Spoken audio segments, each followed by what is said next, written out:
Bonjour à tous, alors aujourd'hui on va résoudre une inéquation avec une racine carrée. C'est pas évident, ça dépend vraiment des situations. Donc on est parti, comment est-ce qu'on s'y prend pour résoudre ce genre de choses? Je dirais que la première chose quand on a une inéquation avec la racine carrée, c'est déjà de regarder ce qu'il y en a sous la racine carrée. Il faut que ça soit positif, d'accord? Donc on doit avoir x carré plus 5x plus 4 supérieur ou égal à 0. D'accord? Ça peut être égal à 0, il n'y a pas de souci. Racine de 0 vaut 0. Donc ici, on cherche les racines. Alors, les racines, là, sincèrement, elles sont évidentes. On a moins 1 et moins 4. Voilà, vous testez moins 1. Ici, moins 1 est racine. Comme 4, c'est le produit de racines, puisqu'on a un polynôme ici unitaire, ça sera moins 1, moins 4. Sinon, bah, vous faites un delta et vous trouvez donc les deux racines. Donc, moins 1 et moins 4 sont racines. Ça veut dire qu'ici, c'est supérieur ou égal à 0. Alors, on a un polynôme ici avec un coefficient dominant positif, donc on a une parabole qui est vers le haut. Les racines dans l'ordre, c'est moins 4, moins 1, donc ça veut dire qu'on travaille sur, donc ici, l'intervalle moins l'infini, moins 4, fermé, union, moins 1, plus l'infini, ouvert. Voilà. C'est-à-dire que tout ce qu'on va faire maintenant, ça sera dans cet intervalle. Donc si on trouve des solutions qui ne sont pas dedans, il faudra les enlever. Voilà, donc ça c'est la première étape, un domaine de validité un petit peu de ce qu'on appelle l'inéquation. Ensuite, comme il y a une racine carrée, il va falloir mettre au carré. Alors une propriété qu'on utilise tout le temps quand on a des racines carrées, c'est qu'on met au carré, mais on met au carré. Quand on met au carré, si on veut garder l'équivalence, c'est-à-dire être sûr que les solutions contre la fin sont solutions, il faut avoir des nombres positifs. Donc on regarde déjà un petit peu le signe de tout ça. Et donc ici on s'aperçoit quoi qu'à gauche on a 2x moins 1. 2x moins 1 est supérieur à une racine carrée. Donc forcément, on doit avoir aussi, on doit avoir 2x moins 1 qui est supérieur ou égal à 0, puisque c'est supérieur à une racine carrée. Si ça c'était négatif, eh bien on aurait donc une racine carrée inférieure ou égale à un nombre strictement négatif, ça ne serait impossible. Donc forcément, 2x moins 1 est positif.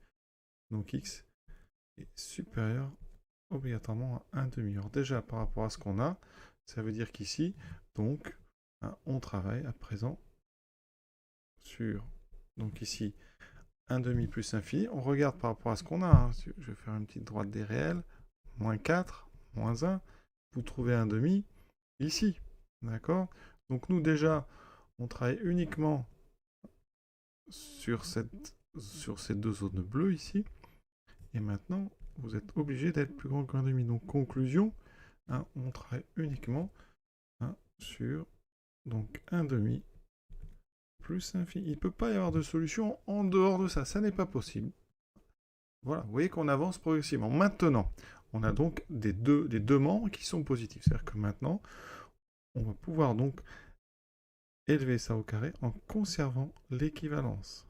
Ça veut dire qu'ici, ça, eh bien, ça va être équivalent à x2 plus 5x plus 4 inférieur ou égal à 2x moins 1 au carré. Évidemment, équivalent à condition d'être sur un demi plus infini. Et là, eh bien, on va transformer cette petite inéquation. On met tout au carré, donc tranquillement, x2 plus 5x plus 4 inférieur ou égal à 4x carré moins 4x plus 1. On met tout à droite, on va dire, ça sera plus simple.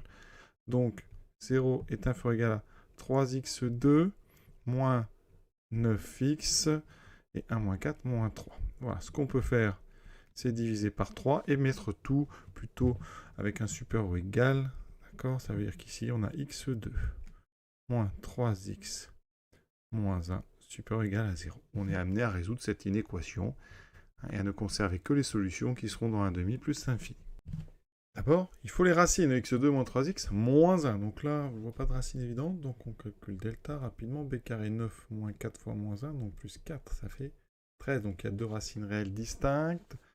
La première, donc x1, alors moins b, donc 3 moins racine de 13 sur 2. Alors par rapport à 1 demi, de toute façon, racine de 13, c'est plus grand que 3. Donc ça, c'est négatif.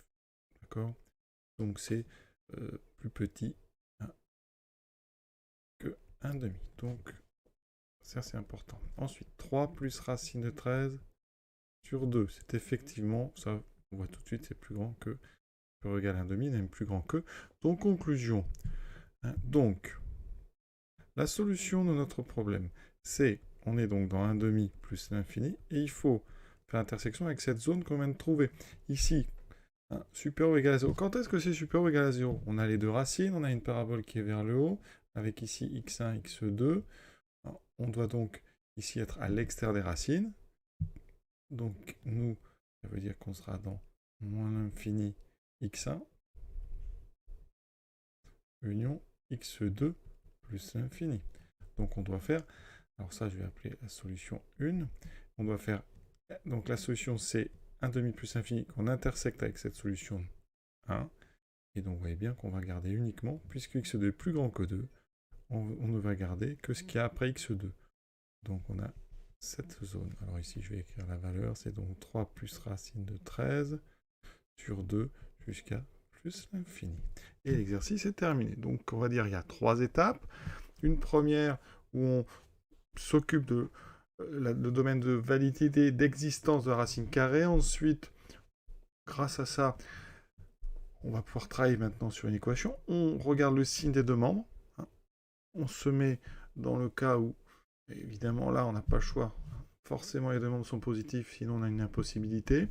Et donc, comme on a des membres qui sont tous positifs, à ce moment-là, on peut mettre au carré en gardant l'équivalence. L'équivalence est importante parce que les solutions que vous trouvez sont solutions du problème. Bien sûr, à condition d'être dans le domaine de travail. Et après, la dernière étape, on fait l'intersection de tout ça. Donc, maintenant, on va aller vérifier sur GeoGebra que tout ça correspond bien à ce qu'on va voir. En vert, ici, donc la représentation de la courbe de racine de x2 plus 5x plus 4. Ensuite, en rouge, celle de 2x moins 1. On cherche quand est-ce que la courbe verte est en dessous de la courbe rouge. On voit qu'ici, ça va se jouer ici. Après, ici, ce point A, qui est l'intersection des deux courbes.